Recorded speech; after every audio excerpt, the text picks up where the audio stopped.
I want to talk about somatics as a tool for scaling, as a tool for scalability. Because if business is based on relationships and relationships are based on our communication with other humans and interaction with them, whether verbal or otherwise, then our ability to transfer emotions, work in the realm of emotions, and understand the energetics of it is critical to our success and sustainability in this area. I always felt like I should stay in my business lane, stay in my business growth lane because people need to understand that's what I do. That is my area of expertise. And that doesn't change. But in 2014, I had life changing events.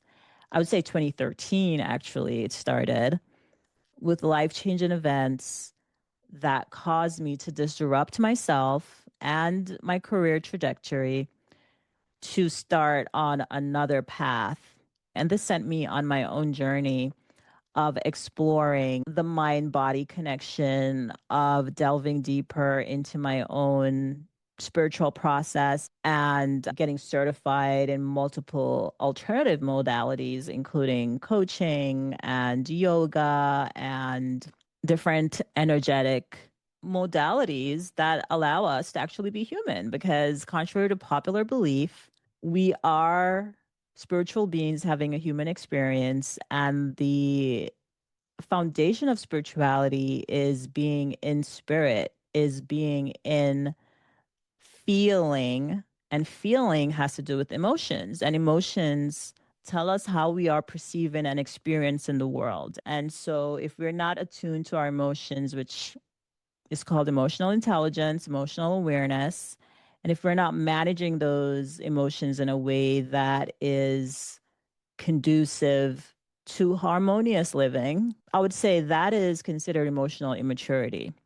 If you are always in anxiety, stress, feeling irrational, feeling activated, reactive emotionally, it's telling you something about your level of emotional intelligence and ability to manage your emotions. And that is the work that I find most interesting and fascinating in the realm of business, because it shows up in how you communicate, it shows up in how you lead a team, it shows up in how you negotiate, it shows up in how you understand your clients or your customers.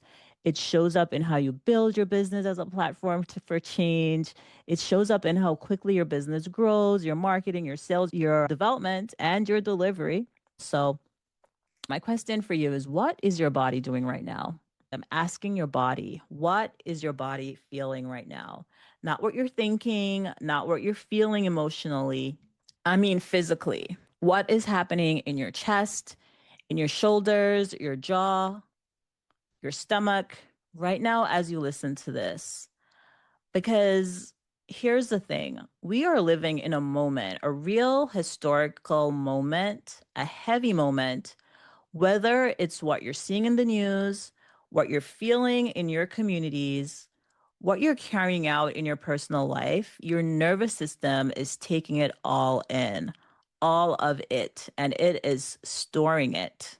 It's storing it in your muscles, in your breath, in the tightness behind your eyes, in the way you've been sleeping or not sleeping, in your fascia, in your unexplained sciatic pain, lower back pain, shoulder aches, headaches. That makes no sense because you're eating enough. You feel like you're sleeping enough. You're probably drinking too much coffee. Your body is talking to you. And this is something that we don't talk about enough. We talk about strategy, we talk about leadership, we talk about the goals, the growth, what to do next. We don't talk about what's happening in the body that has to execute all of it, that has to show up and do the work, that has to be in the rooms where you don't really feel welcomed, but you have to show up. That has to show up with power, strength, agility every day. But today we're going to talk about it, the somatic piece, the body mind connection, and why it might be the most important leadership work that you are not doing right now. Let's start with what's actually happening in your body when you're under stress, when you're scared, when you're grieving, when you're angry, when you're carrying something heavy. Your nervous system, specifically your automatic nervous system, that has one job. And that job is to keep you alive. It doesn't care about your goals. It doesn't care about your 5 year plan. It doesn't care about your success. It doesn't care about your achievements and how it increased your personal status at work or in your friend group or how much money you're making or what that family member who said you wouldn't amount to much feels about it all. Your body doesn't care. It cares about survival. So when it perceives a threat, and right now, for most people, a lot of people, the threat is not a line in the field. It's the political climate. It's the system that feels hostile. It's uncertainty about what tomorrow looks like. It floods your body with cortisol, with adrenaline. It tightens your muscles. It shortens your breath. It narrows your focus. And this is called a stress response. It's biology. It's your very human biology. It's what your body's supposed to do because your body and that limbic system is meant to keep you alive. The problem is that if that stress response never gets complete, if your body never gets the signal that the threat has passed and that it's safe to come back down, the energy stays stuck in your tissues, in your postures, in your mood, in your relationships, in your decision making. And this is why people tell you to just think positive and it doesn't work because your mind and your body are not separate systems. They are in constant conversation. And if your body is running a threat response, your mind will find evidence to justify it. No matter how many affirmations you say in the mirror, no matter how many mantras you have, right? The clinical term for this is psychosomatic interaction. The lived experience of it is I know what I should do, but I can't make myself do it. I know that I should rest, but I can't slow down. I just can't sleep. I can't relax. I can't. I know I should feel hopeful, but something in me just doesn't. Does any of that sound familiar to you? This is not a mindset problem. This is a somatic problem, and it requires a somatic solution, a mind body solution. This is how I'm proposing, based on all my knowledge, understanding, experience, certifications, etc. It requires a somatic solution that allows us to emotionally process our feelings, our mind body interaction, that stress response, so that we can shift from friction to flow with as little downtime as possible. Because the longer we stay in stress, is the more we build up inflammation, and that actually deteriorates our body, deteriorates our organs, our cells. It makes our body have to work harder for everything. I've told my story about being disconnected in my corporate work, feeling like I'm over functioning. I heard one of my good friends in the finance space talk about feeling like a burnt out overachiever. And she left her job as a principal because she was a burnt out overachiever and wanting to create something else by learning to trade and travel and do all those things, but then ended up creating a business that put her back into being a burnt out overachiever. And she was wondering, where is it that she can have the experience of not just being a burnt out overachiever, but actually being a successful high achiever or performing in peak performance flow? So she's not a burnt out overachiever. And the truth is, being an overachiever is not the same as being a high performer. Being a high performer means you perform at a high level, you deliver results and outcomes at a high level. Being an overachiever means that you're doing too much. You are stressing yourself out, you're worrying, you're riddled with anxiety, you're riddled with the feelings, emotions, thoughts, processes that is causing you to be in over functioning, maybe people pleasing, maybe feeling like you have to carry the load of everyone on your team, carry the load of the result, carry the load of everyone else's experience in a way that does not serve you. And so that needs to be resolved.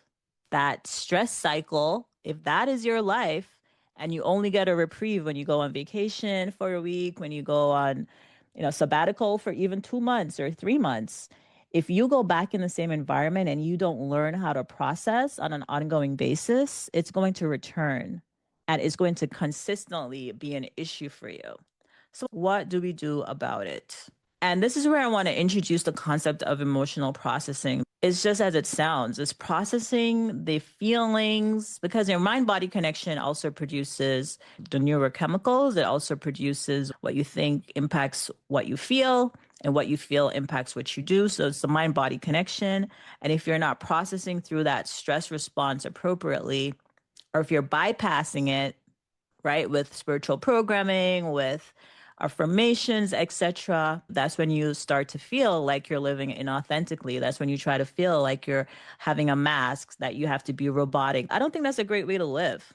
I don't think that's where we want to be. And especially as modern moguls who are collectively inspired and creative and interested in having a life that feels fulfilling and has impact and meaning, that doesn't work for us. And so, what I'm talking about is a new way to think about and approach it. So, it is not bypassing what's real, emotional processing. It is not pretending you don't feel what you feel. It's deliberate, it's intentional. It's the act of moving stuck energy through your body so that you get from a state of friction where everything feels hard, heavy, effortful to a state of flow where you can address it and access your full capacity, your creativity, your resilience, your leadership.